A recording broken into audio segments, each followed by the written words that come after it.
In the early 1950s, American fields saw something unprecedented. Nearly 800,000 tractors sold in a single year, as 5 million farms shrank to just over 3 million. Officially, this was progress. Machines promised more food and less sweat, but hidden in that history is a brutal cost. The simple tools once trusted by generations of small farmers weren't just left behind, they were engineered out of existence. What if rediscovering them could save today's struggling farms? The answer begins where most histories end. In 1951, tractor sales in the United States reached an all-time high. Nearly 800,000 units left factory floors and headed for farms across the country. For the first time, machines outnumbered draft animals in the fields. Rows of steel and rubber replaced teams of horses and mules that had shaped the land for generations. Manufacturers ramped up production to meet demand, with companies like John Deere, International Harvester, and Ford churning out new models at a pace never seen before. By the end of the decade, over 4.5 million tractors were in service, up from 1 million 2 decades earlier. The promise was simple: more acres worked in less time. A single tractor could plow, plant, and cultivate fields that once took a family and their neighbors days to finish. With each new sale, the average farm size grew. What had been 5 million family farms in 1950 dropped to just over 3 million by 1970. The fields themselves stretched wider as smaller plots were absorbed or abandoned. Labor requirements plummeted. Tractors and their attachments replaced the hands of hired men, sons, and daughters. In the space of a generation, the rhythms of rural life changed. The impact was visible in every rural community. Equipment dealers lined highways with gleaming rows of new machines. County fairs featured tractor pulls and demonstrations, drawing crowds eager to see the latest technology.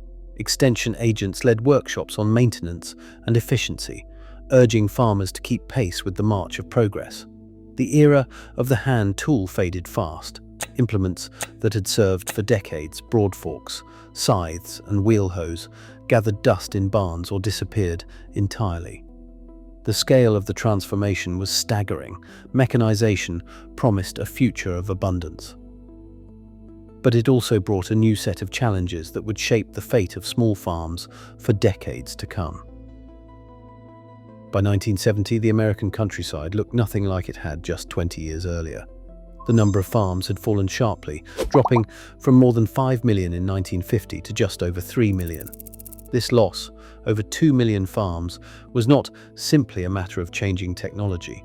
It was a transformation of the rural landscape itself. Small parcels that once dotted every county line disappeared as they were swallowed up by expanding neighbors or left idle and overgrown. The average farm size ballooned, fields stretching further as boundaries blurred and hedgerows vanished. The decline was not limited to numbers on a ledger.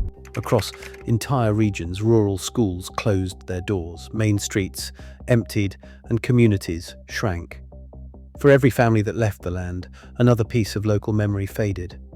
The barn, raising crews, the shared machinery, the patchwork of crops that once supported a dozen families on a single road.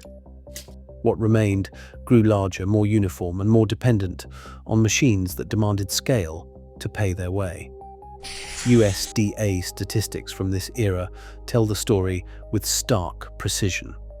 In 1950, there were about 5.4 million farms. By 1960, the count had dropped to under 4 million. A decade later, fewer than 3 million remained. Mechanization made it possible to farm more acres with fewer people. But it also meant that only those with the capital to invest in tractors, combines, and ever bigger implements could survive. The rest were forced out, their land consolidated into operations that looked less like the family farms of the past and more like rural factories. The countryside was recast, not just by new machines, but by the disappearance of the people and traditions that had defined it. The promise of efficiency came at a steep cost, one measured in abandoned farmhouses, empty fields, and the quiet erasure of a way of life. After the war, the knowledge pipeline that shaped American farming began to flow in a new direction. University bulletins and extension workshops, once filled with advice on crop rotations and tool maintenance, shifted their message. The focus turned to powered equipment, permanent structures, and large-scale efficiency. Wartime shortages had forced farmers to rely on hand tools and ingenuity, but by 1946, extension agents were leading demonstrations on concrete silos, milking parlors, and the newest implements off the assembly line. Bulletins that once covered small hand tools and ways to stretch scarce materials faded from print. Instead, new programs trained leaders in the use of tractors, balers, and grain dryers, tools that demanded capital and promised higher yields for those who could afford them. One extension specialist in Kansas, Leo Wendling, became known for his traveling demonstrations, showing off trucks lined with concrete and barn lot layouts built for machinery. Industry partnerships, like those with the Portland Cement Association, helped fund these projects, further anchoring the message that progress meant mechanization. The collaboration between universities, industry, and government agencies was subtle but powerful.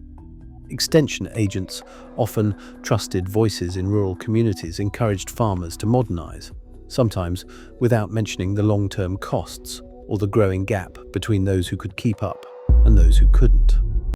A former agent, reflecting years later, described the shift this way: "If the funding came from companies selling machines or concrete, that's what we taught.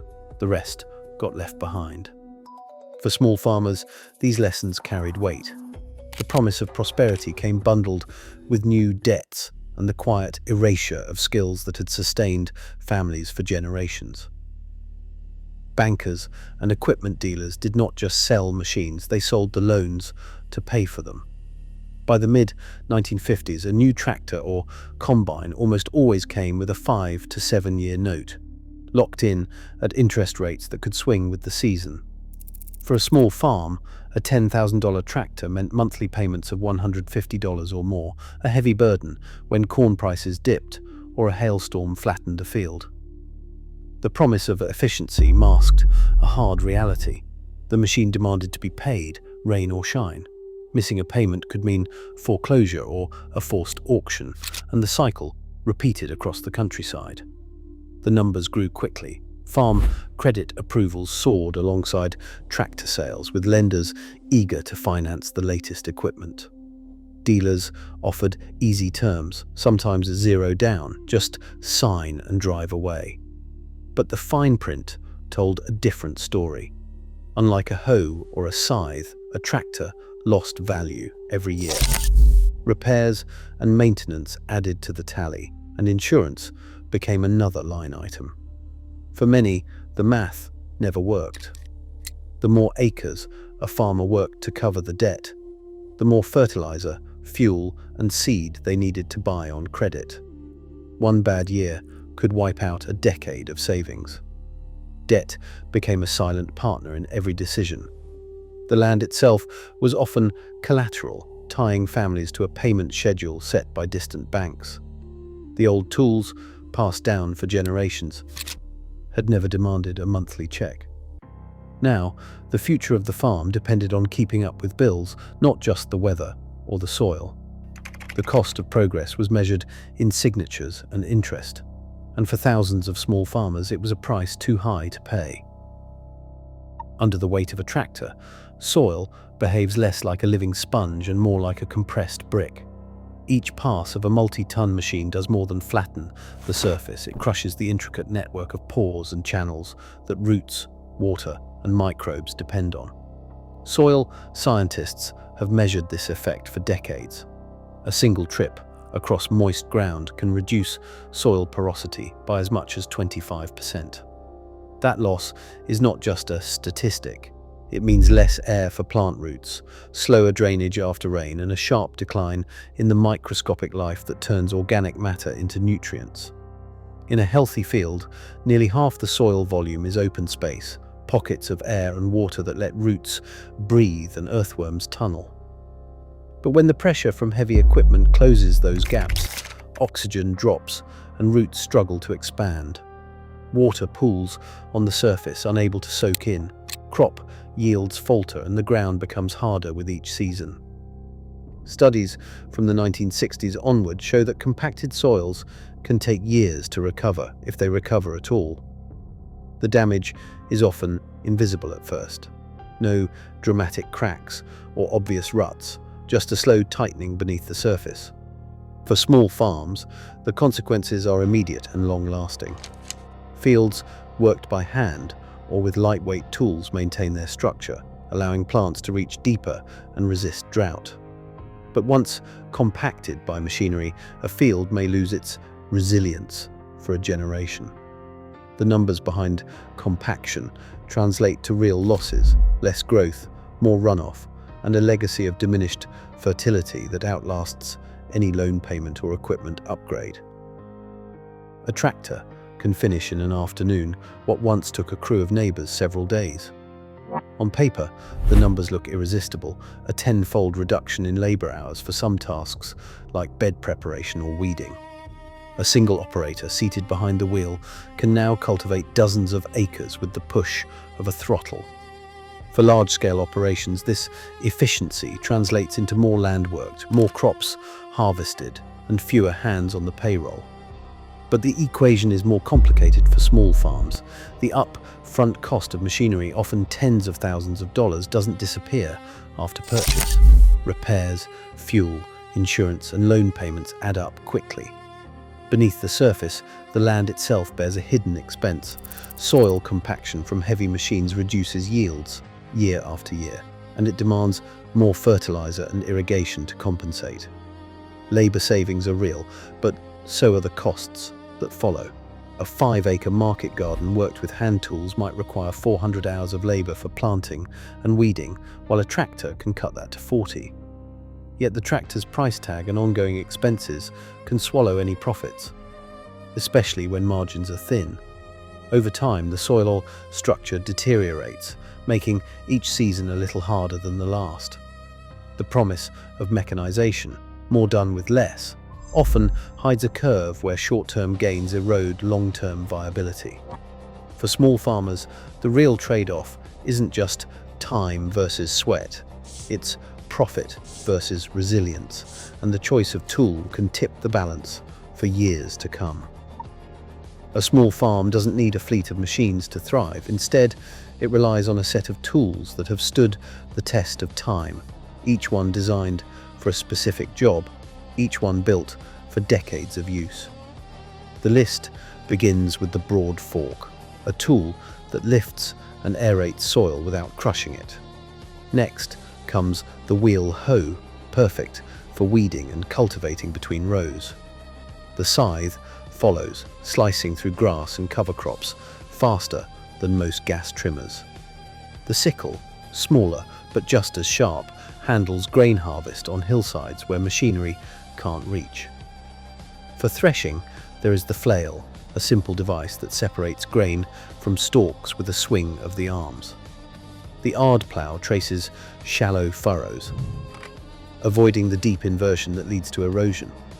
The dibble stick makes planting precise and quick, punching holes for seeds with each step. Stirrup hoes and collinear hoes keep weeds at bay while protecting delicate roots. Spades and digging forks break ground and turn compost, their forged steel lasting for generations. Rakes level beds and gather hay, simple yet essential for every season. The list continues. The mattock breaks hardpan, the draw hoe shapes beds, and the pruning saw keeps fruit trees in check. A grain cradle bundles stalks for harvest, while the hand seed drill delivers even spacing in vegetable rows. The basket, weeder, and the onion hoe offer fine control for market gardens. Cape Cod and tornado weeders, modern revivals of old designs, tackle stubborn invaders in tight spaces. 20 tools in all. None require fuel, insurance, or a loan. Each one can be found in old catalogues at farm auctions or from blacksmiths who still know the craft. Together, they form a menu of choices, each suited to a different crop, a different patch of ground, a different season. These are the tools that built America's family farms, quietly waiting for a new generation to pick them up. A broad fork stands upright in the soil, a tool with two handles and a row of sturdy tines forged from steel. For just over $100, this tool replaces the weight of a tractor and the roar of an engine. To use it, step on the crossbar, drive the tines deep, and rock the handles back. The soil lifts and breathes, undisturbed by heavy wheels or spinning blades. One person can aerate a bed 12 inches deep in minutes, preserving the network of roots and worms that fuel healthy crops. Unlike a rototiller, the broad fork leaves the soil's structure intact, and with care, it lasts 50 years or more. Next, the wheel hoe, a single-wheeled frame with a sharp blade beneath.